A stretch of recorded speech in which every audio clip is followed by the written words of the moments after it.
Queridas y queridos, ¿pueden los Legos ejercer el análisis? Capítulo número 3. Están bien en pantalla.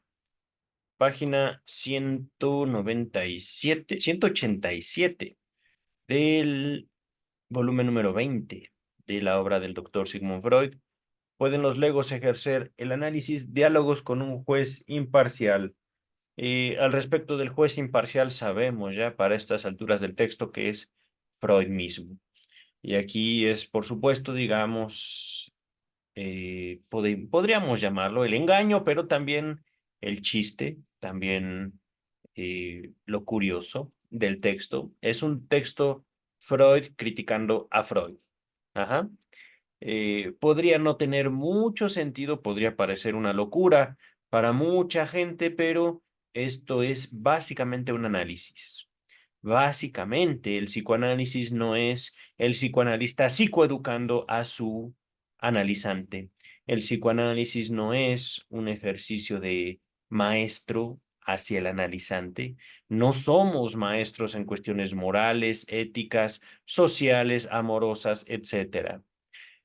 No somos terapeutas, no somos padrinos de AA, Alcohólicos Anónimos, no somos sacerdotes, no somos líderes académicos, científicos, religiosos, morales, no somos eso.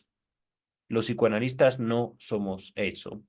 Y sin embargo, el psicoanálisis no se opone a ninguna de esas figuras de autoridad. Ajá. El psicoanálisis lo que propone es, digámoslo así, una relación que podemos describir desde fuera de esa relación como una simple plática, donde el analista se acerca al menos paso a paso, con precaución, con cuidado de su propia integridad física. Por supuesto, no se trata de ir, por supuesto, en un sentido dogmático, inconsciente, inconsciente, inconsciente. Eres un inconsciente y tienes que ser consciente. No, no, no, no, no, no, no, no, no. El psicoanálisis no es la cura de lo inconsciente. No se trata de eso.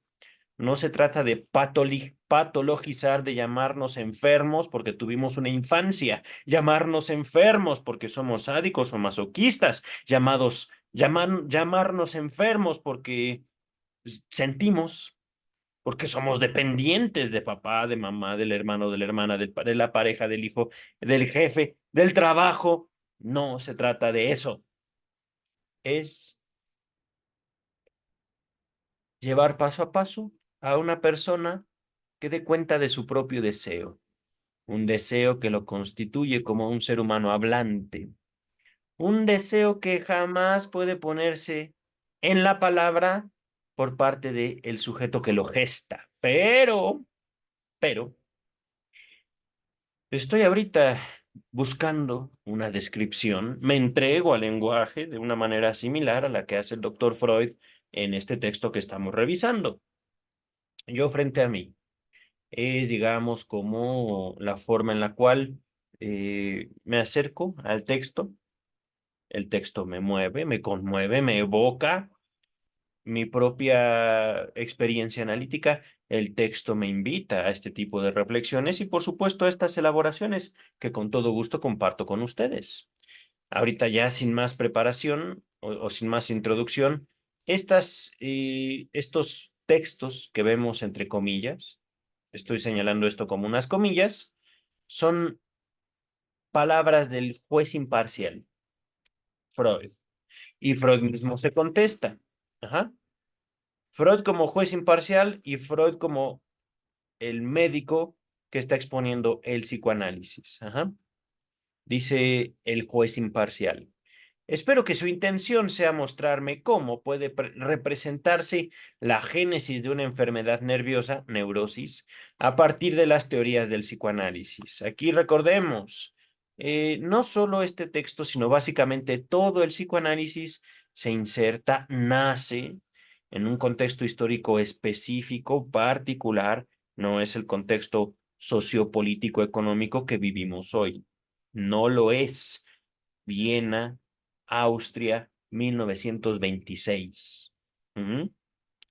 No es México 2024. No es donde ustedes gusten y manden que se encuentren viviendo y desarrollando su contacto con la psicología o el psicoanálisis. Ajá. Nosotros vivimos otro tiempo, otra historia, otras necesidades y sin embargo, el doctor Freud identifica una necesidad del movimiento psicoanalítico que quiere atender con este texto, una necesidad sociopolítica. Curioso, ¿no? Entonces, en otras palabras, buscando que este texto sea más comprensible para nosotros con nuestro contexto histórico y social, cultural, eh, el juez, digamos, Freud, criticando a Freud, se pregunta, ¿qué relación guarda el psicoanálisis con la neurosis? Porque al parecer usted quiere hablarme de los orígenes de la neurosis. Ajá. Contesta Freud. Es lo que procuraré. Pero con ese fin debemos estudiar a nuestro yo y nuestro ello desde un nuevo punto de vista, el dinámico, o sea, considerando las fuerzas en juego en su interior y entre ellos. Antes de continuar, en los capítulos pasados se ha hablado de esta división, el yo y el ello. Les recomiendo mucho el capítulo número 2 de Pueden los Legos, pero también les dejo el yo y el ello en la descripción de este video. Ya tenemos estudiada la mayor parte de la obra de Freud en este canal. Ajá. Continúa la respuesta del doctor Freud a su propia interrogante. En efecto, hasta ahora nos habíamos limitado a la descripción del aparato anímico. Contesta el juez, con tal de que no sea, con tal que no sea igualmente incomprensible. Es decir, Freud, diciéndole a Freud, por favor, sea un poco más claro. Tu construcción de conceptos puede representar, y de hecho representa, un peligro, un obstáculo, un impedimento a tu propia ciencia para compartirse. Ajá. Espero que no, dice Freud. Ah. Enseguida se orientará usted. Bien, suponemos que las fuerzas que pulsionan, empujan, motivan, le dan motor el, al aparato psíquico, a la actividad son producidas en los órganos del cuerpo como expresión de las necesidades corporales. Aquí es donde Freud, digamos, rescata su historia como médico. No podemos hablar de una psique sin un cuerpo, y aún así, esta palabrita es central en el psicoanálisis. Les dejo en la descripción de este video pulsiones y destinos de pulsión, que también yo complementaría con más allá del principio de placer. Ajá. Esos dos textos en la descripción de este video. Pulsión fue, digamos, una palabra alemana, también traducida o que se tradujo al español como instinto, pero como tal la palabra pulsión, digamos, es muy descuidada en la transmisión universitaria del psicoanálisis. Ajá. Como profesional de la psicología puedo decir que en la carrera profesional de psicología se procuran enseñar los conceptos sin la liga con la biología y es la pulsión. Ajá. La pulsión orienta al aparato anímico en cuestión del cuerpo. No hay aparato anímico sin cuerpo. No hay conciencia, no hay un ello, no hay un yo, no hay un super yo sin cuerpo. Ajá, dice el texto. Recuerde usted la sentencia de nuestro filósofo poeta, Goethe. Hambre y amor. Nota número 1. Ah, miren, no era Goethe. Schiller. La cita completa reza así. Hambre y amor mueven al mundo. Die Weltweisen. Schiller. Regresamos al texto. Un respetabilísimo par de fuerzas por lo demás. Llamamos a estas necesidades corporales en la medida en que constituyen estimulaciones para la actividad anímica trip o trip, pulsiones. Un término que muchas lenguas modernas nos envidian, es decir, Freud nos está presumiendo su cultura y su lenguaje. Y en eso, queridas, queridos, tiene razón. No es que el alemán sea superior al español, por ejemplo, al italiano, al francés, al inglés. Cada lengua tiene sus ventajas, cada lengua tiene sus concepciones, tanto del mundo como del sujeto hablante. Aquí lo mágico que yo puedo rescatar del psicoanálisis es su abordaje del lenguaje como un fenómeno que pone en evidencia esa separación de la que hemos estado hablando. Yo y mi deseo, me separo. Regresamos al texto. Estas pulsiones son las que llevan al ello toda energía dentro del ello. Perdón, yo leí llevan, es llenan, de llenar, de saciar. Repito, estas pulsiones son las que llenan al ello. Toda la energía dentro del ello, digamos abreviadamente, proviene de aquellas, de las pulsiones, es decir, lo que nosotros no entendemos, lo que nosotros hacemos con las necesidades corporales. Esto es importante. La razón por la cual el psicoanálisis se separa de un conductismo, no estamos hablando en cuanto a pulsión de conducta.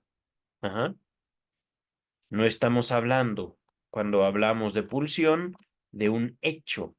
Algo que también les puede servir mucho para aproximarse a la pulsión es el potencial energético. Me acerco un poquito a la física. Pulsión, potencial energético.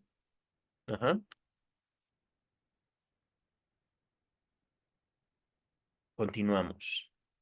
Tampoco las fuerzas del yo tienen otro origen. Derivan de las del ello. Ahora bien, ¿qué quieren las pulsiones? Repito, ¿qué quieren las pulsiones? Satisfacción. Es decir, la producción de aquellas situaciones en que pueden extinguirse las necesidades corporales. I can get no tararán, satisfaction. ¿Ustedes están satisfechos con su vida? A veces la respuesta no puede ser ni sí ni no. A veces la respuesta es me esfuerzo. Y a veces lo más peligroso que podemos tener es una satisfacción lo más cercana al 100%. Porque eso, queridas y queridos, va a marcar nuestra vida de forma tal que no nos conformemos con menos. ¡Oh, el amor! ¿Ustedes creen que cuando hablo de amor me refiero a algo bueno? ¡Ajaja! Es que, queridas, queridos, no podemos evitar la maldición del amor. Paradójico, ¿no?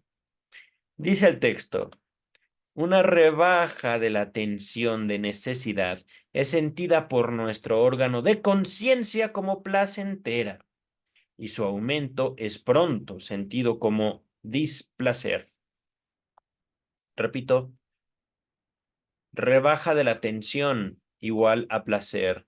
Aumento de la tensión es igual a displacer.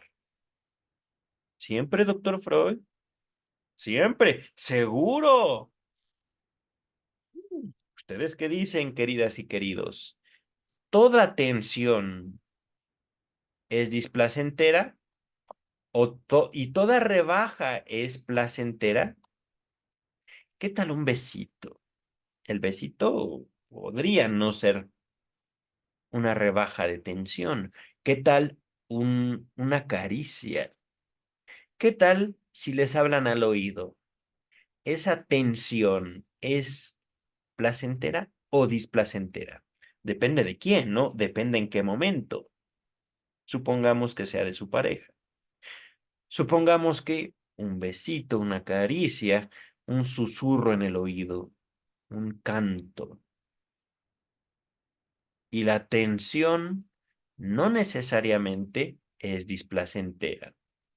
El aumento o la disminución de tensión, esto no solo se ha abordado, yo también me extiendo en ello, en un capítulo que titulé de mi propio libro, Teoría del placer. ¿Es posible, queridas y queridos, disfrutar de la tristeza? Disfrutar del llanto amargo, ya sea por una película o por un desengaño amoroso. Voy a plantear estas dos asociaciones. Ajá. Hay diferencias, pero el factor común es ahí, en el llanto, la descarga. Ajá. Si esa descarga es placentera o displacentera, depende de uno, queridas y queridos. Depende de que ese órgano, ¿dónde está?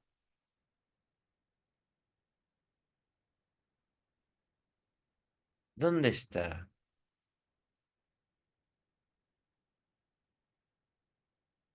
No lo veo ya. Estaba hablando de un órgano de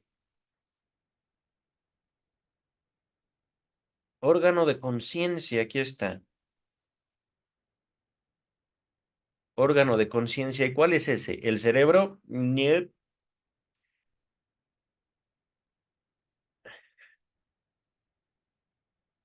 No es un órgano físico. Hablando de un chiste médico, ¿verdad, doctor Freud? Dice el texto, a partir de estas oscilaciones nace la serie de sensaciones de placer-displacer, de acuerdo con la cual el aparato anímico en su conjunto regula su actividad. Hablamos entonces de un imperio del principio de placer. Se llega a estados insoportables cuando las exigencias pulsionales del ello no hallan ninguna satisfacción. Qué terrible.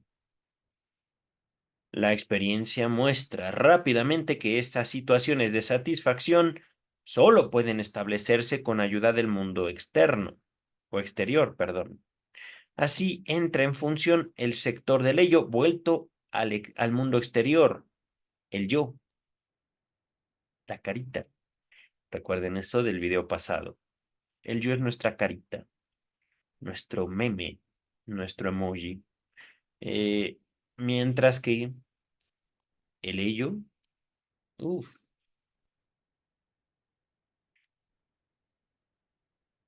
el ello es todo lo que nos permite tener una carita. Pero justamente al tener una carita, reconocemos el valor del mundo exterior, no solo para fantasear que comemos, que nos comen, no solo para fantasear en una hipotética satisfacción, sino para ponernos manos a la obra.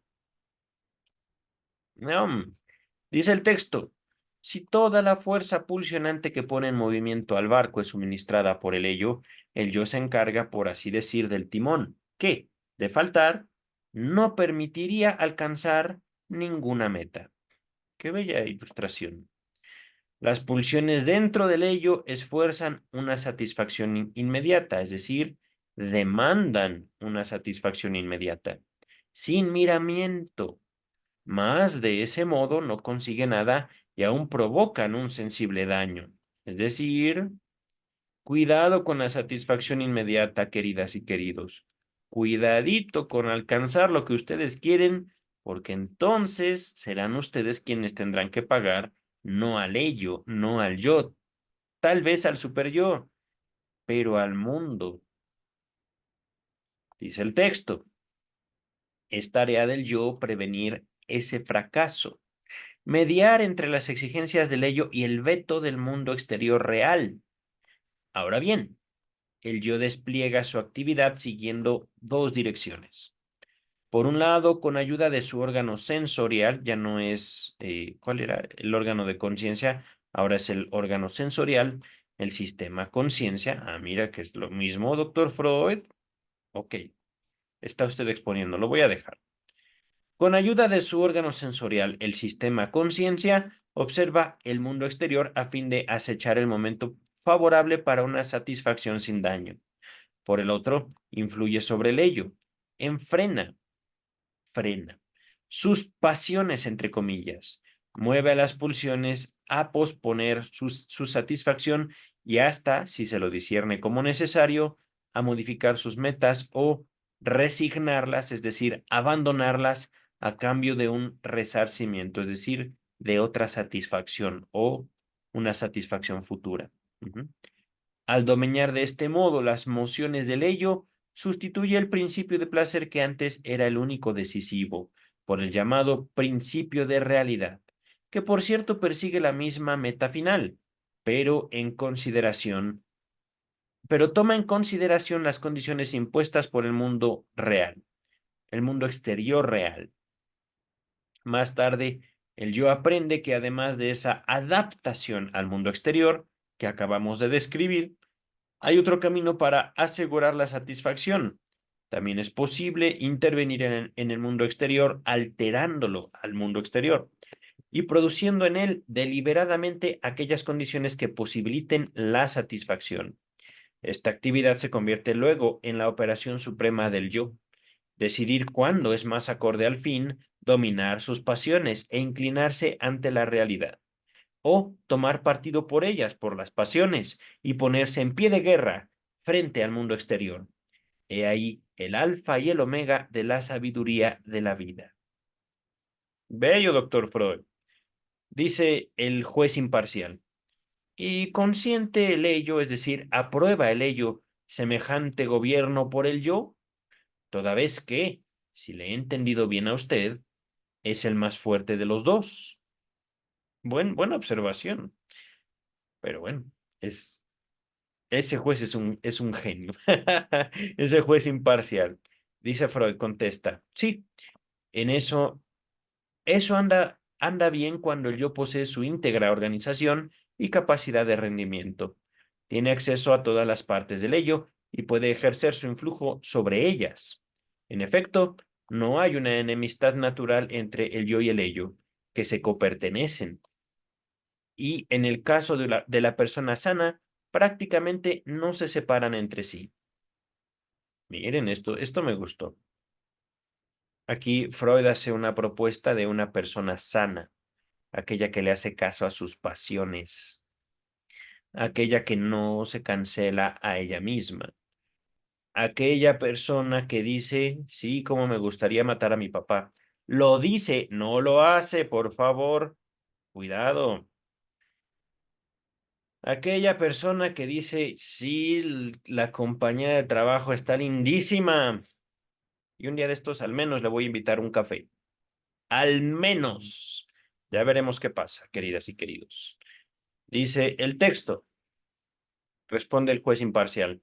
Todo esto se sigue con facilidad, pero no veo dónde se encontraría en esta relación ideal un lugarcito para la perturbación patológica que recordemos se refiere a la neurosis, histeria de conversión, neurosis obsesiva. Ajá. Eh, de esto apenas se habló en Inhibición, Síntoma y Angustia, me parece capítulo 5. Dice el doctor Freud. Tiene usted razón. Mientras el yo y sus vínculos con el ello cumplen estos requisitos ideales, no hay perturbación neurótica alguna. El punto de irrupción de la enfermedad se sitúa en un lugar inesperado, aunque un conocedor de la patología general no se sorprenderá de hallar confirmado que justamente los desarrollos y diferenciaciones más sustantivos, las separaciones más sustantivas más importantes, conllevan el germen de la contracción de la enfermedad. de la falla de la función. Dice el juez. Se vuelve usted demasiado erudito. No comprendo.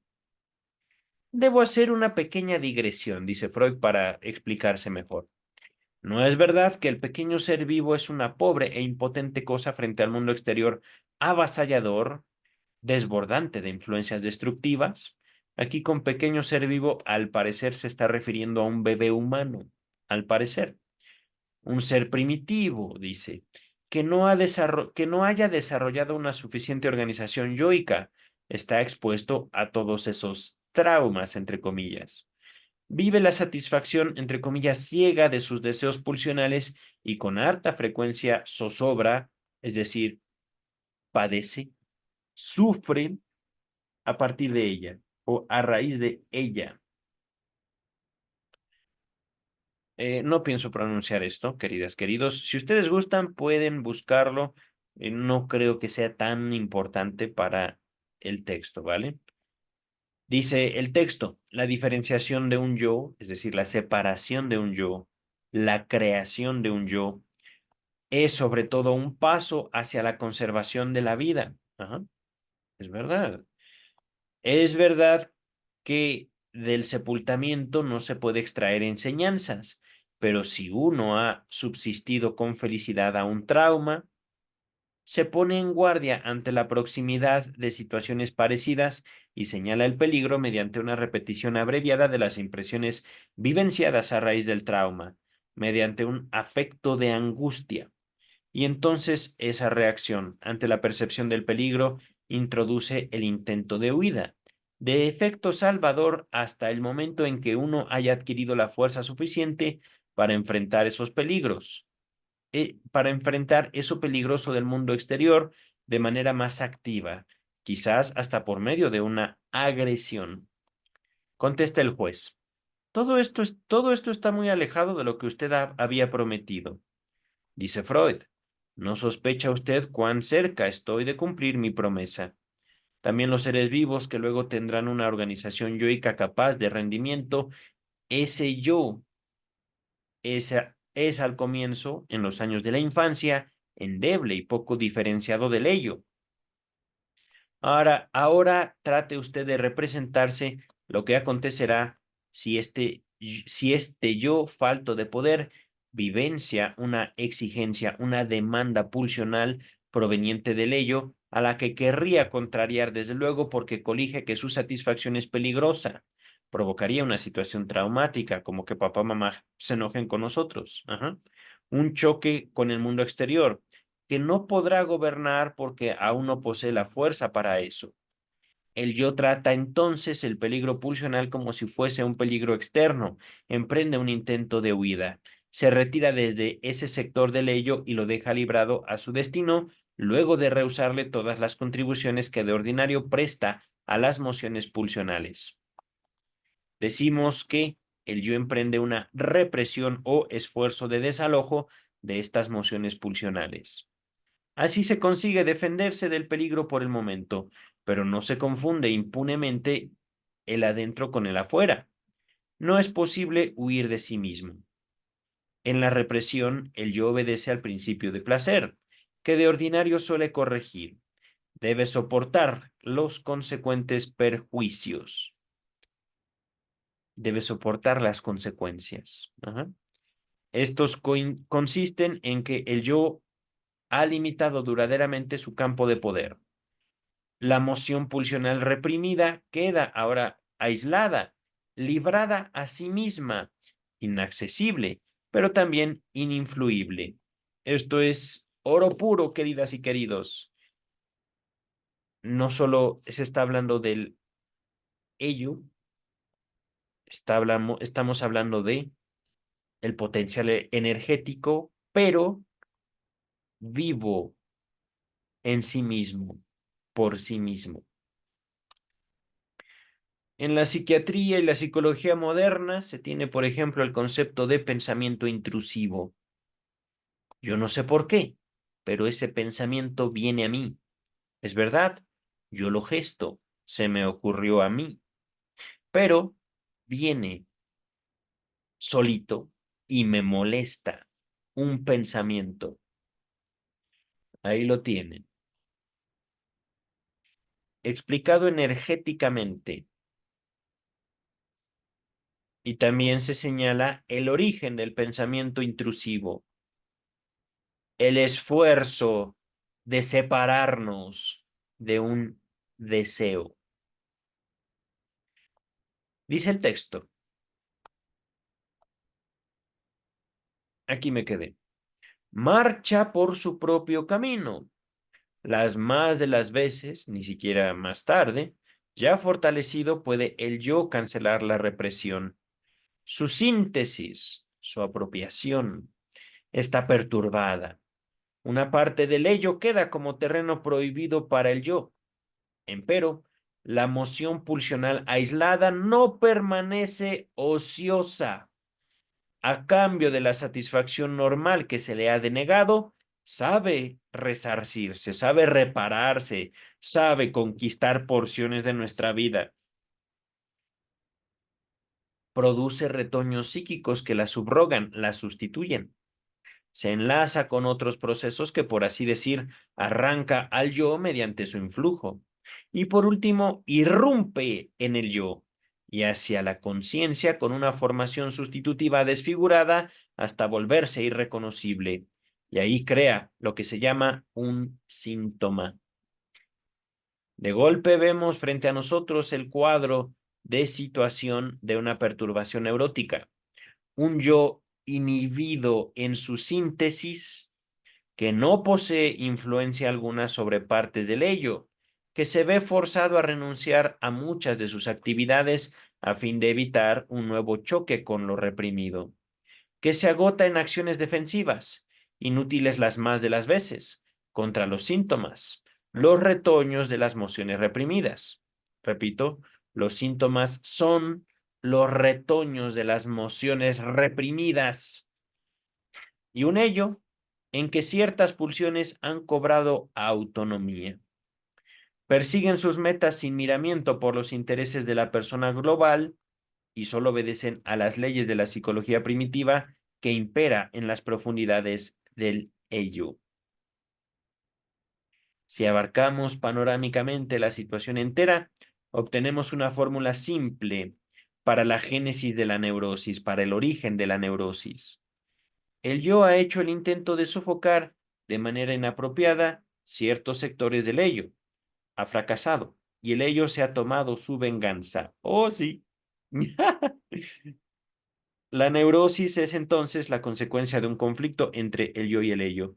Conflicto en que el yo entra porque, como lo muestra una indagación a fondo, quiere atenerse enteramente a su obediencia al mundo exterior real, atenerse, ampararse, defenderse. Podemos decir, la neurosis es un conflicto, dice el texto, entre el yo y el ello. Conflicto en el que en el que el yo entra porque quiere imponer su propia ley. Un niño, una niña consentido, consentida, sin ninguna clase de límites claros.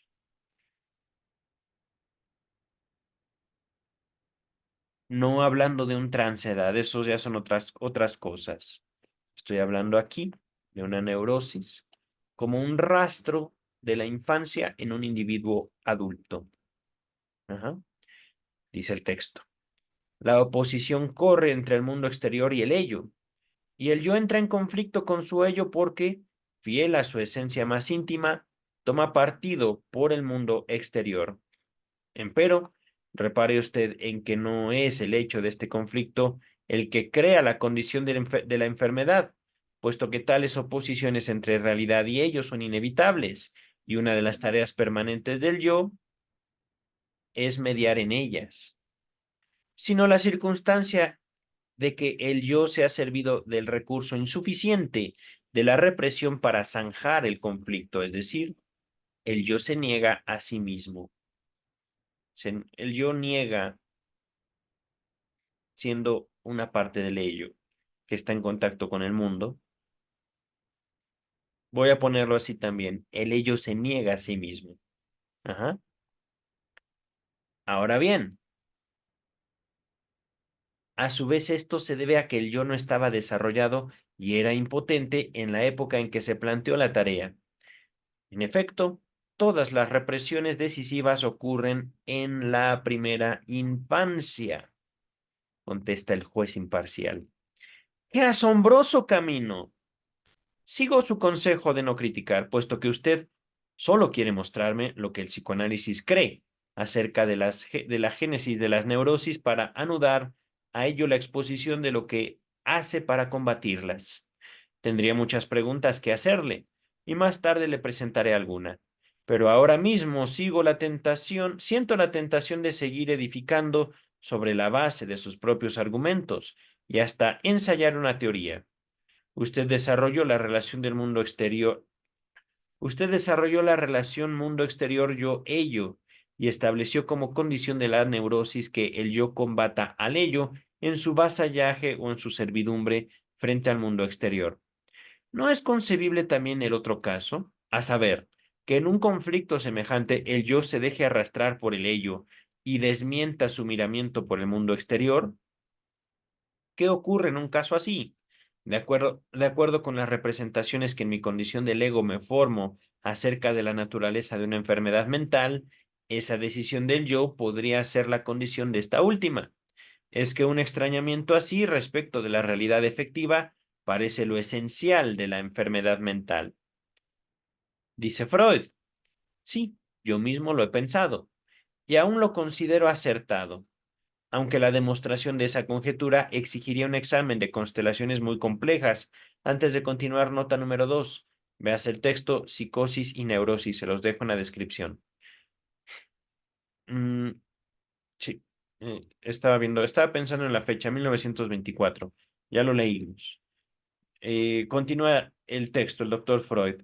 Es evidente que neurosis y psicosis están íntimamente emparentadas entre sí y no obstante deben de separarse en un punto decisivo. Ese punto muy bien podría ser la toma de partido del yo en un conflicto de esa índole. El ello conservaría en ambos casos su carácter de inflexibilidad ciega. Ahora continúe usted. ¿Qué indicaciones da su teoría para el tratamiento de las neurosis? Fíjense, dice Freud, nuestra meta terapéutica es fácil de circunscribir o describir o limitar. Ajá. Queremos restablecer al yo, librarlo de sus limitaciones, devolverle su imperio sobre el ello, que perdió a consecuencia de sus tempranas represiones. Solo con este fin hacemos el análisis. Toda nuestra técnica está dirigida a esa meta. Tenemos que pesquisar las represiones acontecidas y mover al yo a corregirlas con nuestra ayuda, a tramitar los conflictos mejor que mediante un intento de huida, que es la represión. Puesto que esas represiones se remontan a la tempranísima infancia, también el trabajo analítico nos lleva hasta esa época de la vida. El camino hacia las situaciones de conflicto, las más de las veces olvidadas, que queremos reanimar en el recuerdo del enfermo, nos es indicado por los síntomas, sueños y ocurrencias libres de él o de ella, que por lo demás primero tenemos que interpretar, traducir, puesto que bajo la influencia de la psicología del ello han cobrado formas expresivas ajenas a nuestra comprensión. Acerca de las ocurrencias, pensamientos y recuerdos que el paciente no puede comunicarnos sin renuencia interior, tenemos derecho a suponer que de algún modo se entraman, se relacionan con lo reprimido o son sus retoños. En la medida en que impulsamos, de esta palabra alemana, al enfermo a superar sus resistencias en la comunicación, educamos a su yo para que venza su inclinación a los intentos de huida y para que soporte la aproximación de lo reprimido. Al final, cuando se ha logrado reproducir en su recuerdo la situación de la represión, su obediencia es recompensada brillantemente. Toda la diferencia de épocas corre en su favor, y a menudo al yo adulto y fortalecido le parece solo un juego de niños aquello frente a lo cual su yo infantil emprendió la huida aterrorizado. Fin del capítulo 3 de Pueden los Legos ejercer el análisis. Queridas, queridos, nos vemos para el capítulo 4. Esto ya será, por supuesto, otro video. Ahorita estoy programando un video cada 2 días. Ajá. Cuídense mucho. Nos vemos. Bye.